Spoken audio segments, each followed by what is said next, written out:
All right, and yeah, I do have some news stories, a couple links here. This one's a little bit long, but so on Twitter, hold on, someone shared the actual email that the article posted. Let me see if I can find it.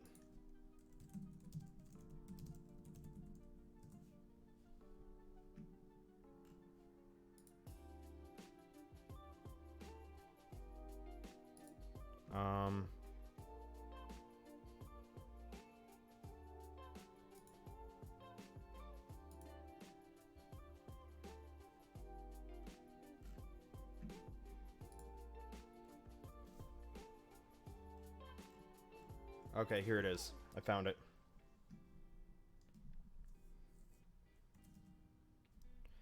A fork in the road. This is an email that apparently went out this morning. And we're gonna talk about it in this article, this Washington Post article by FaZe and Jeremy Merrill. But the actual email is a fork in the road. Going forward to build a breakthrough Twitter 2.0 and succeed in an increasingly competitive world, we will need to be extremely hardcore. This will mean working long hours at high intensity. Only exceptional performance will constitute a passing grade. Twitter will also be much more engineering driven. Design and product management will still be very important and report to me. But those writing great code will constitute the majority of our team and have the greatest sway. All of this sounds fucking stupid, by the way. Can you imagine if the entirety of a game's design was run entirely by programmers? You need design, you need project management, you need UX specialists, like user experience specialists. You need, like, all of those parts are very, very important. Like, one is not more important than the other.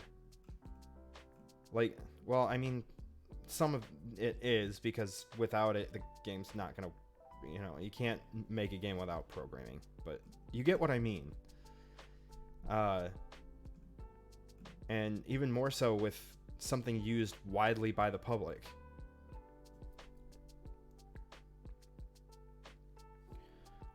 At its heart, Twitter is a software and servers company, so I think this makes sense. It doesn't, Elon. It doesn't. If you are sure that you want to be part of the new Twitter, please click yes on the link below, and he's got a forums link there. Anyone who has not done so by 5 p.m. Eastern Time tomorrow, that's actually tomorrow because this was sent out yesterday, will receive 3 months of severance. Whatever decision you make, thank you for your efforts to make Twitter successful. Fucking... And this is the article that I pulled up, but I figured I'd pull out the actual pull out the actual email.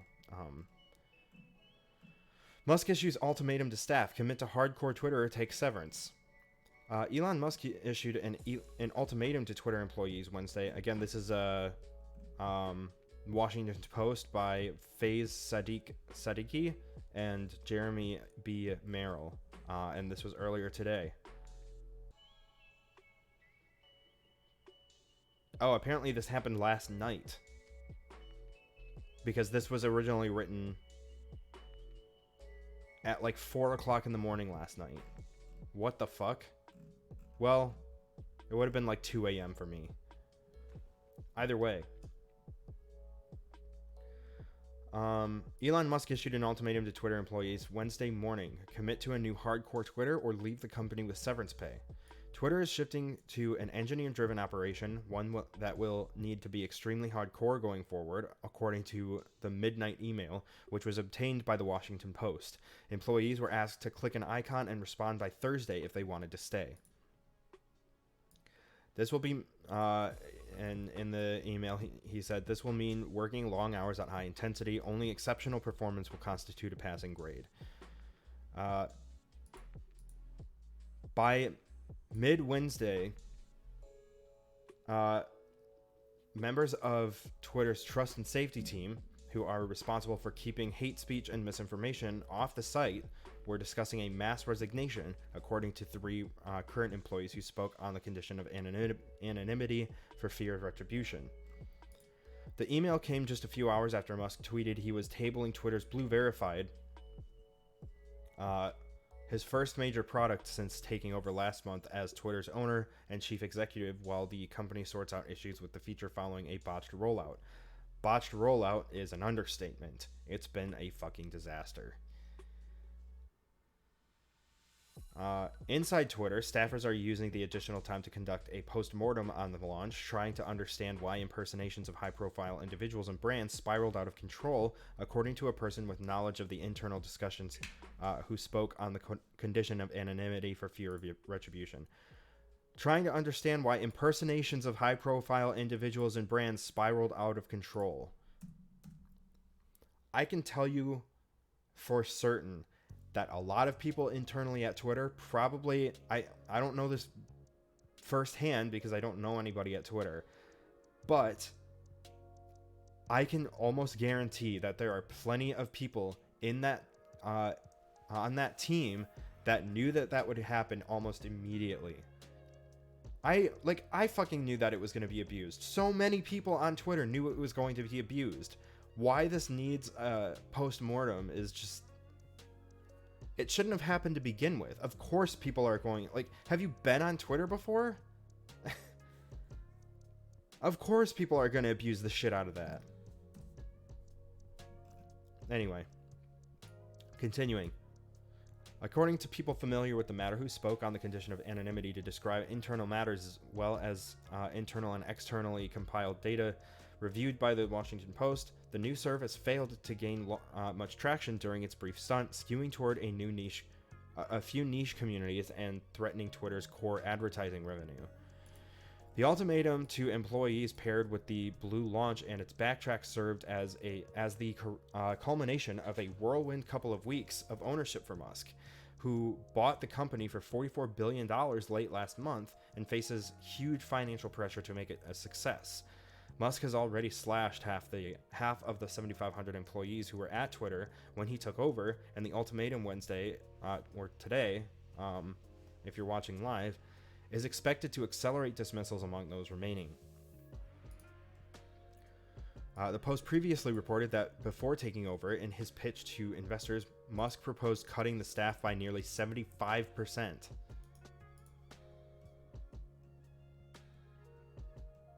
It doesn't make any fucking sense. He's cutting costs at the expense of the website's stability. It makes no goddamn sense. How do you expect to recoup costs if there's not going to be any fucking advertisers left because you destroyed a digital billboard for them? Musk and Twitter did not respond to requests for comment. Musk is facing pressure to push up the value of Twitter, which some analysts have said was actually worth about half of what he paid, partially because of the decline in the markets between his offer in April and its closing in October.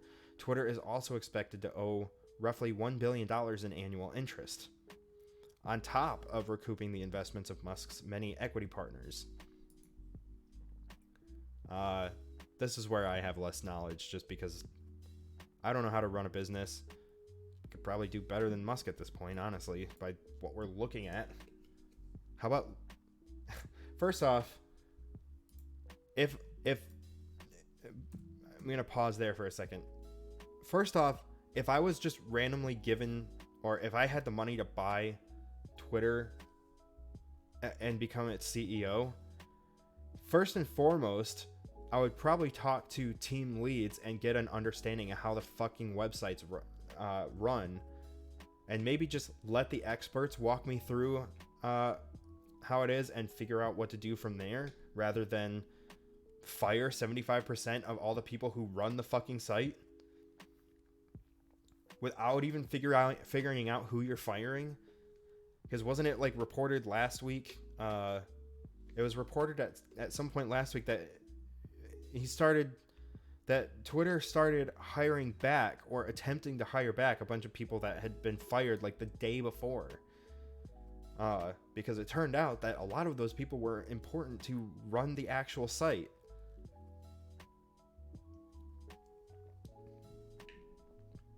Anyway. Where were we? Oh, Musk has said he wants to monetize the platform, focusing on ways to drive revenue. And he's also slashing costs and changing the company's culture, as demonstrated by the overnight email. Musk, who is also CEO of SpaceX and Tesla, is known for his company's hard-charging cultures and has famously described spending nights in a sleeping bag on the factory floor.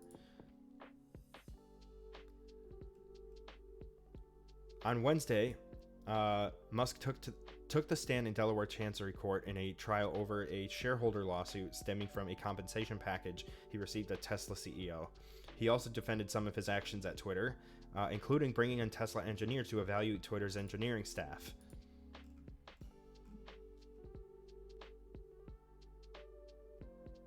If I was at a workplace where someone bought it out and then the CEO just like immediately starts replacing people and like micromanaging and just basically like literally acts like a dictator, like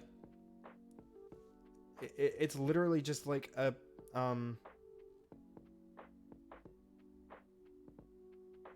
might as well just call it a fascist company.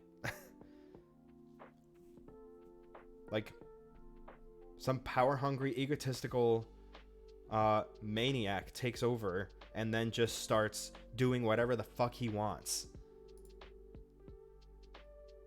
It's... I'm just baffled by all of this. Whoops. I accidentally hit the wrong button. Shit, where were we?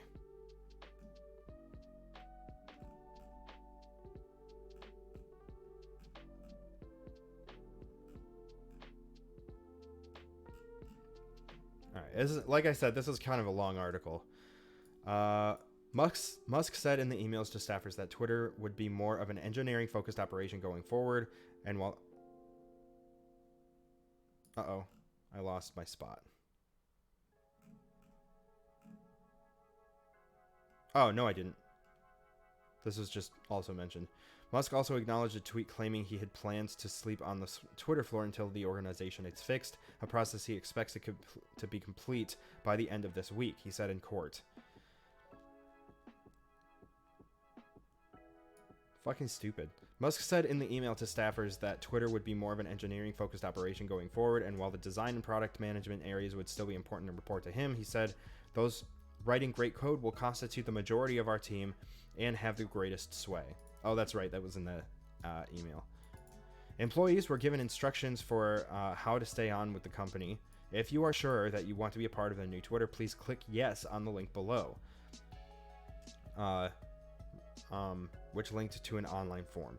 Anyone who did not sign the pledge by 5 p.m. Eastern Time Thursday would receive 3 months of severance pay, the message said.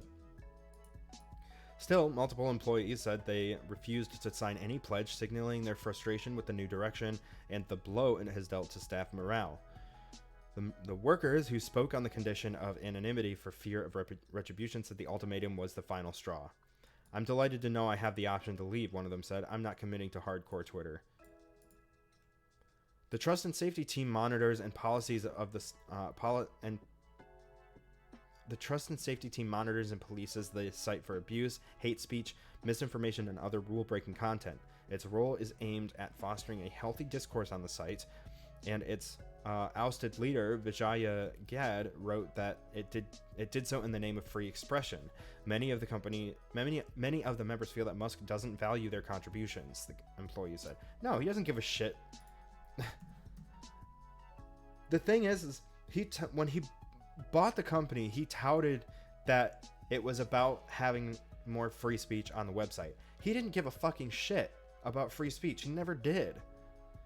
And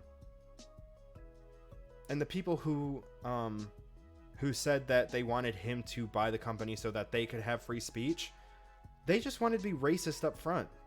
And they just wanted to be horrible, horrible people on Maine without, without any repercussions.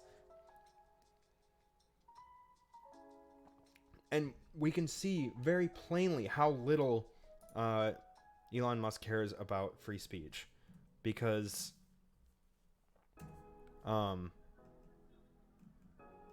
there's more that we'll talk about in a minute. I don't know if they mention it in this article. I didn't read this whole article beforehand. I only read like half of it. It's a long one.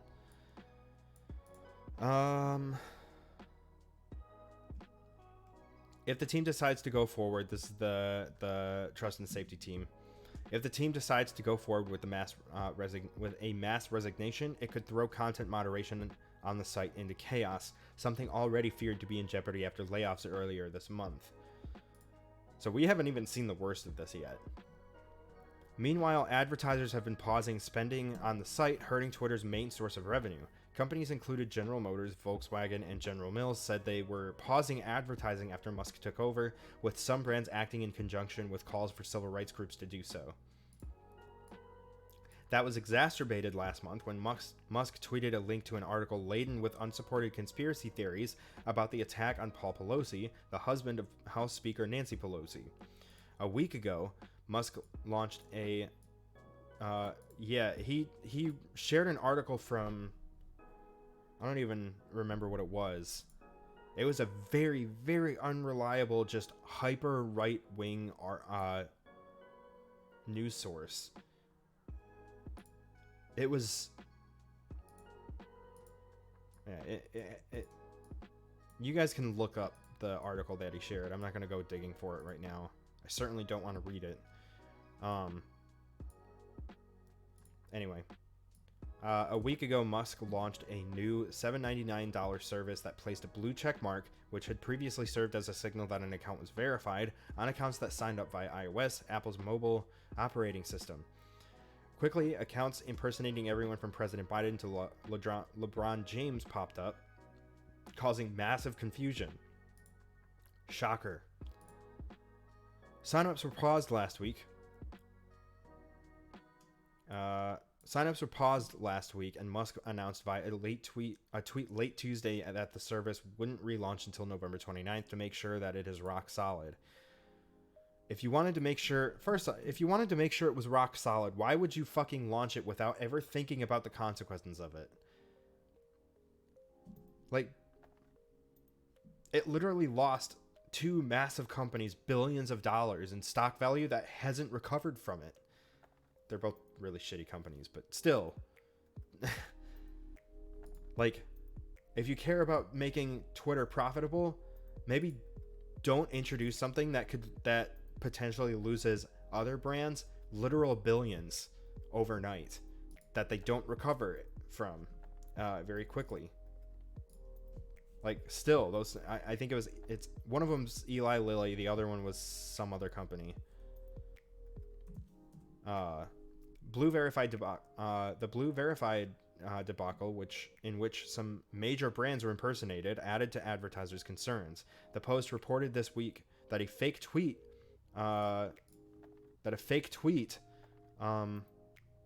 using the name and logo of Eli Lilly may have cost Twitter millions after the pharmaceutical giant paused ad spending on the site. And they did report that. Shit.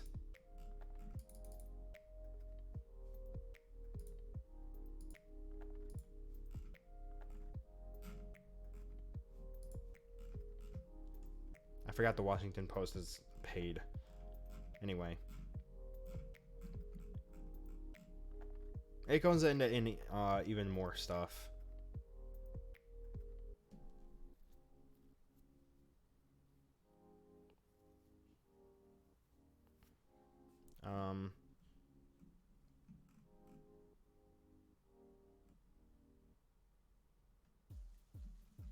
I lost the spot. I lost my spot. Hold on. Sorry. Here we go. According to the people familiar with the matter who spoke on the condition of anonymity to describe internal matters, as well as the internal and externally compiled data reviewed by the Post, Twitter's heaviest users are the ones most likely to subscribe, but they are also the company's primary advertising base, a key driver of revenue. Twitter would need to charge $44 a month each to recoup the advertising value generated by the top segments of its heaviest US users if it relied only on subscriptions, according to an internal document reviewed by the Post. The more active the user, the higher the subscription price would need to be, according to the documents, which warns of the opportunity cost of cutting ads and high subscription prices needed if Twitter were to make up for the revenue generated by ad-consuming power users. Meanwhile, those who subscribe to Twitter subscribe to Blue Verified were often accounts promoting right-wing politics, cryptocurrency speculation, or adult content such as pornography, a review of Twitter data compiled by a software developer showed. It's just a whole mess. There's more and more, but we really don't need to go into more on that. At least in that article, there was this one that I actually watched happen live, which was insane. Software engineer Eric Fraunhofer had entered into a public dispute with Musk over why the company's Android app was acting slow. The original story said, a Twitter employee who publicly questioned Elon Musk on Sunday night has apparently been fired through a tweet. He's fired, Musk wrote about Eric Fraunhofer, a software engineer for Twitter's Android app. Here's the actual tweet. It seems to be gone. Interesting.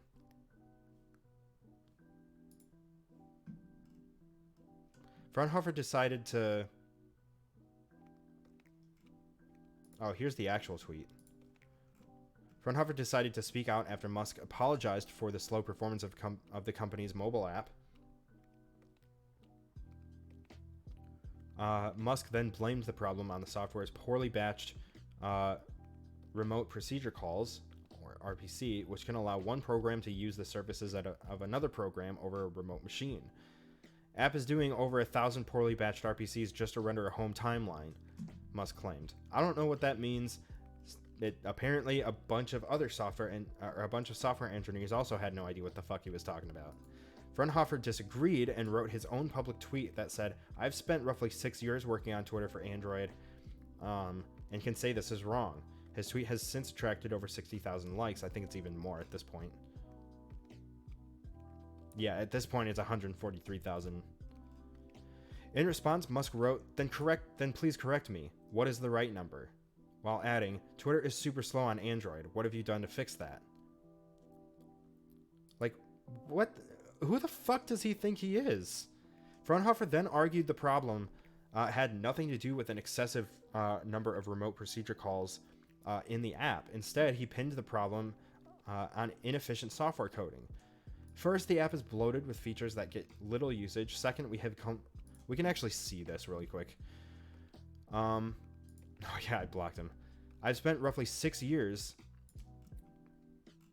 Yeah, and that's what he said.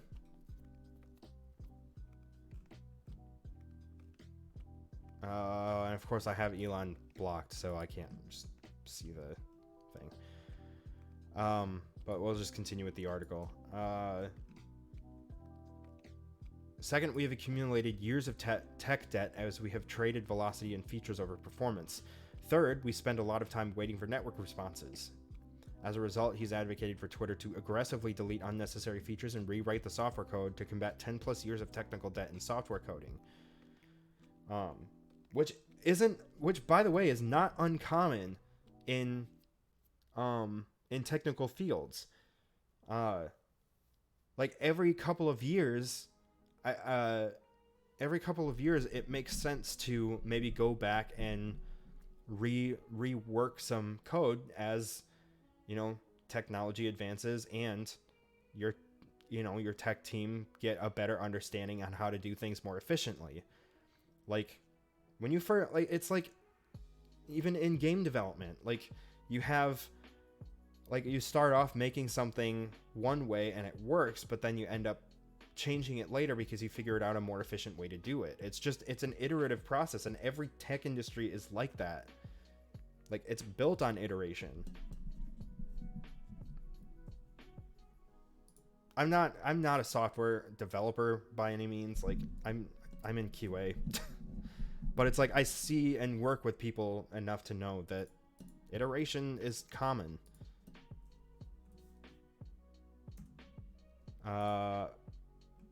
Fraunhofer later added, Android has a wider range of devices with different performance characteristics. It is what makes Android great, but also frustrating. Fraunhofer then questioned why Musk was making his complaints about the Android app public after another user suggested he take his complaints to Musk privately. He wrote, maybe Musk should ask questions privately, maybe using Slack or email.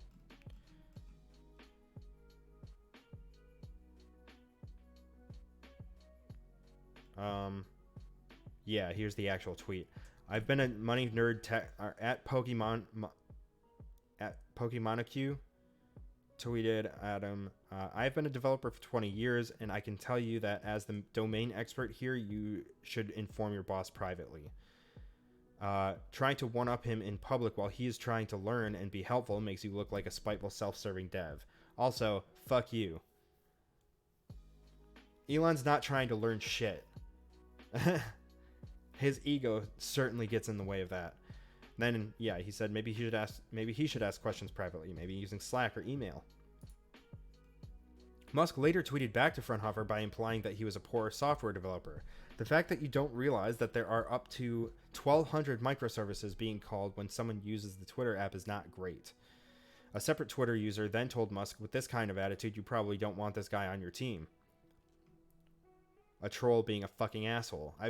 I've definitely had trolls, like, I've had a couple trolls tweet at me even, not about Twitter, but about other stuff, saying that I should be fired.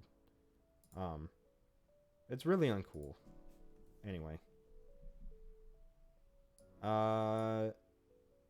Musk apparently agreed and wrote in a tweet, he's fired.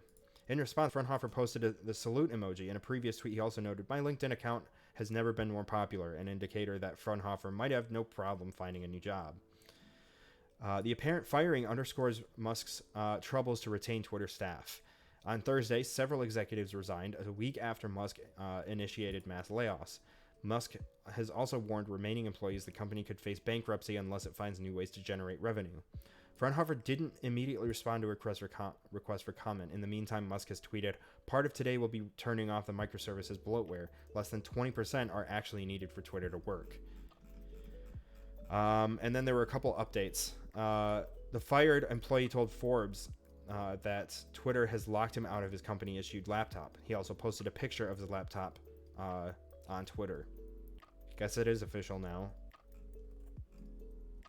And then an update yesterday. Twitter has fired at least 3 more employees for criticizing Musk on Twitter.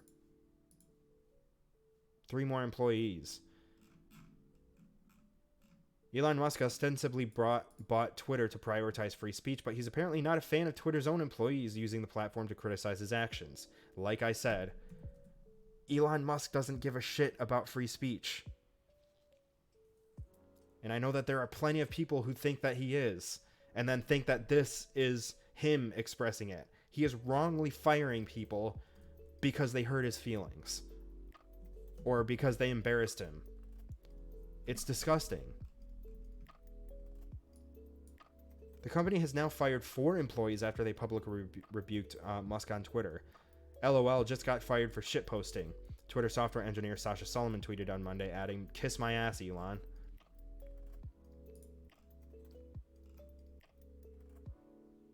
Other people have saluted.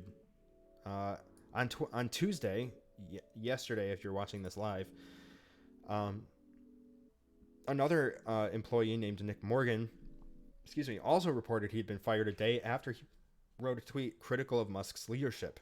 Your recent behavior has violated company policy, Twitter wrote to Morgan in an email notifying him about his dismissal from the company. This is what he got. Hi, we regret to inform you that your employment is terminated effective immediately. Your recent behavior has violated company policy. Our operations team will be reaching out to you with offboarding instructions. If you have any follow-up questions, you can email alum@twitter.com. No warning. They received no warning. We regret to inform you that your employment is terminated effective immediately. Your recent behavior has violated company policy. And because they are claiming that he broke company policy, I think that means they are not obligated to give him a severance package. What? Like, this whole thing's a fucking mess.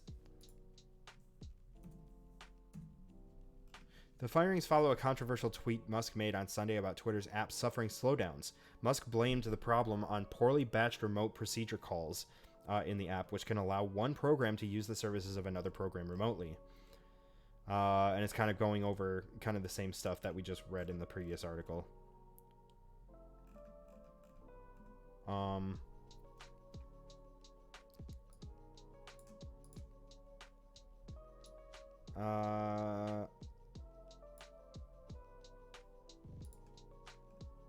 Yeah, app is doing over 100 poorly badged RPCs.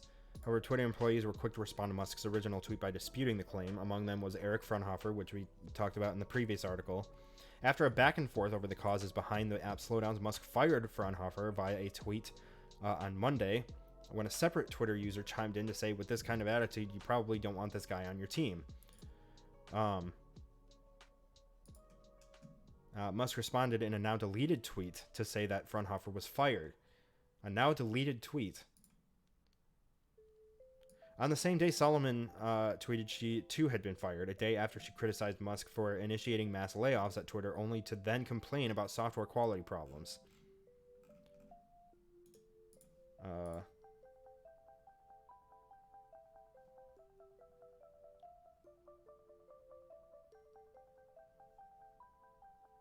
Trying to figure out what this is.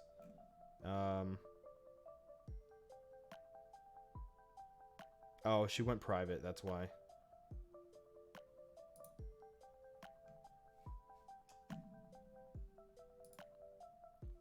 I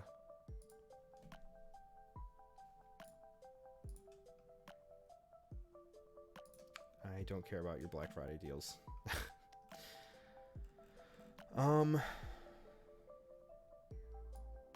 Yeah. You don't get to shit on our infrastructure if you don't know what the fuck it does, while you're also scrambling to rehire folks you've laid off, she wrote, later adding in another tweet, just because some dipshit doesn't understand what we built doesn't make it or us any less awesome. Bloomberg also reports that a third employee, Ben Leib, was also fired. On Sunday, Leib responded to Musk's tweet about the app slowdowns by writing back, as the former tech lead for Timeline's infrastructure at Twitter, I can confidently say this man has no idea what the fuck he's talking about. According to Bloomberg, Leib was then let go on Sunday. Like, these people are being fired for calling out Musk's incompetence. Like, they're the ones keeping Twitter running, and he's firing them because they're calling his shit out.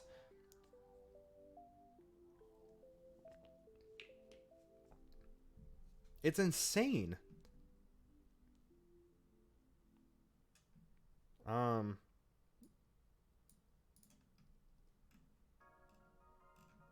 The firings add to the ongoing turbulence facing the social media platform, which Musk bought by taking $13 billion in debt. He's now scrambling to find ways to cut costs and generate revenue at a company that historically struggled to turn a profit. Despite the pushback from the now ex-employees, Musk still insists that poorly batched remote procedure calls are behind the app slowdowns. I was told roughly 1,200 RPCs independently by several engineers at Twitter, which matches number of microservices. The ex-employee is wrong, he wrote in a tweet on Monday. Meanwhile, Fraunhofer wrote on Tuesday, just woke up to the news that more tweets are summarily fired last night. Were summarily fired last night. At this rate, no one will be left to run Twitter. Like, what the fuck? The other thing, I thought this was hilarious. Hold on. Let me see if I can find it. I heard earlier today, I didn't read any articles or open any articles, but I heard Elon was also, like, today announced that he was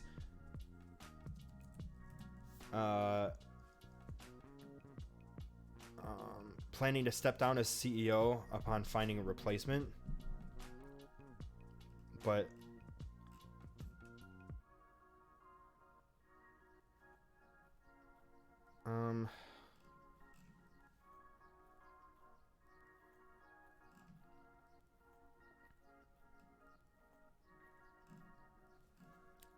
might need to look for more reliable resources for this. It is on Twitter, and there's a few outlets posting about it. Elon Musk says he doesn't want to be CEO of Twitter or any company.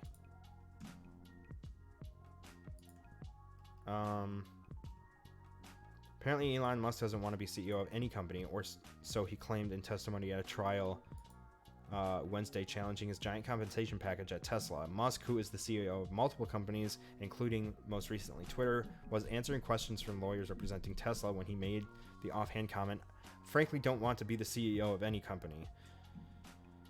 All right, so it's a quote. Might be a quote out of context.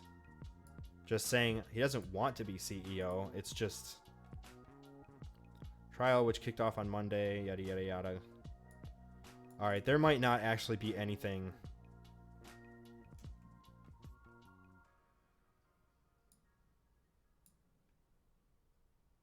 Oh, Jesus. All right, never mind. He explained why he chafes at the title of CEO at his various companies, noting that he does not view his role as a traditional chief executive. At SpaceX, it's really that I'm responsible for the engineering of the rockets, and Tesla for the technology in the car that makes it successful. So CEO is often viewed as somewhat of a business-focused role, but in reality, my role is much more that of an engineer developing technology and making sure that we develop breakthrough technologies and that we have a team of incredible engineers who can achieve those goals. He also reiterated that he does not intend on staying CEO of Twitter forever. Musk took over the company 2 weeks ago and since then has laid off half the staff, launched and retracted multiple new product ideas, and overseen the retreat of several established advertisers. What a successful 2 weeks. I expect to reduce my time at Twitter and find somebody else to run Twitter over time. Musk had previously disclosed to investors that he only expected to serve as Twitter's CEO temporarily.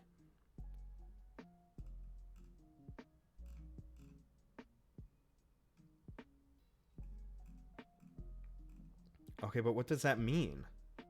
Musk is even thinking about eventually stepping down as CEO of Tesla. Alright, I don't really care about Tesla or SpaceX.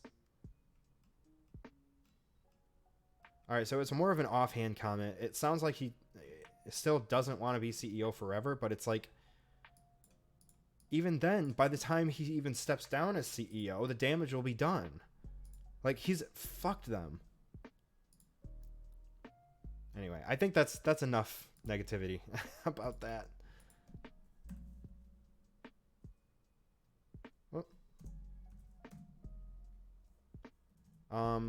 There is some more positive news that I wanted to talk about. First Olympic esports week to take place in Singapore. Now, I said a while ago, I have no idea where I said it. I probably said it on Facebook. Maybe I'll do a quick search. I'm pretty sure I predicted this a long time ago, or at least mentioned it. Maybe it wasn't a prediction, but a wish.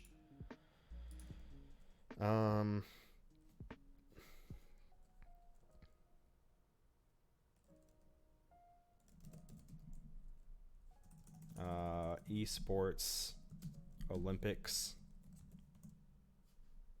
posts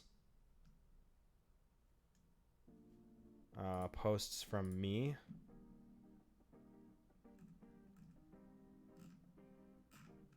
Yeah, in February.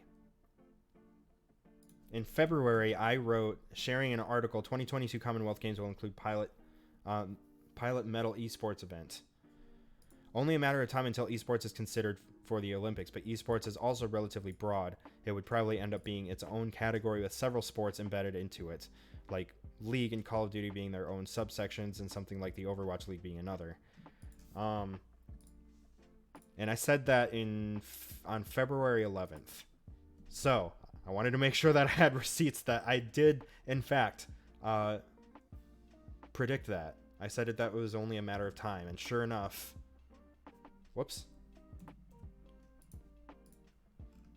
The Olympic Esports Week will run from June 22nd to June 25th next year in Singapore, the International Olympic Committee has announced.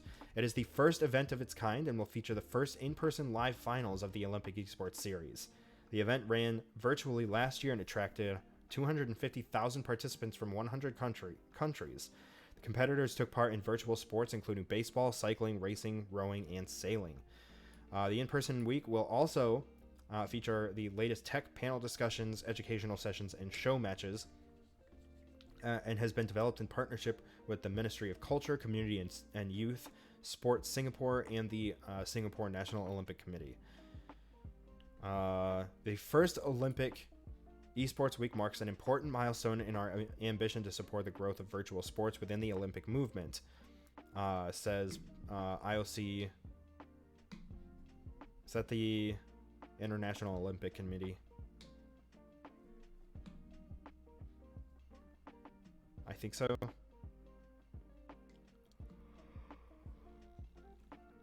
Yeah, International Olympic Committee.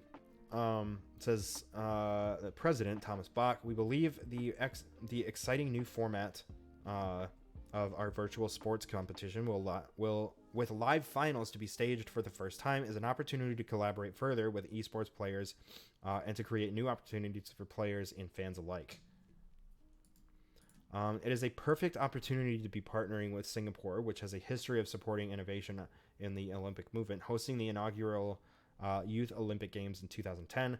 So we are looking forward to working together closely. And that's by Christopher Dring over at gamesindustry.biz. Anyway, well, that's really the only news that I had that I wanted to talk about. I just really wanted to air out my frustrations with this whole thing with Twitter. Like, I know it's not fun to talk about negative things like that, but sometimes it's nice just to air it out. But I don't know. If you're watching this over on YouTube, let me know in the comments what your thoughts are on all of that. And the esports thing, because that's really cool. I think in the next maybe 5 to 10 years, anywhere in the next 5 to 10 years, maybe even sooner than that, that esports is considered like an official Olympic sport, in a more official capacity instead of just having its own week, but being a part of the actual Olympics. I think that might be what it actually is.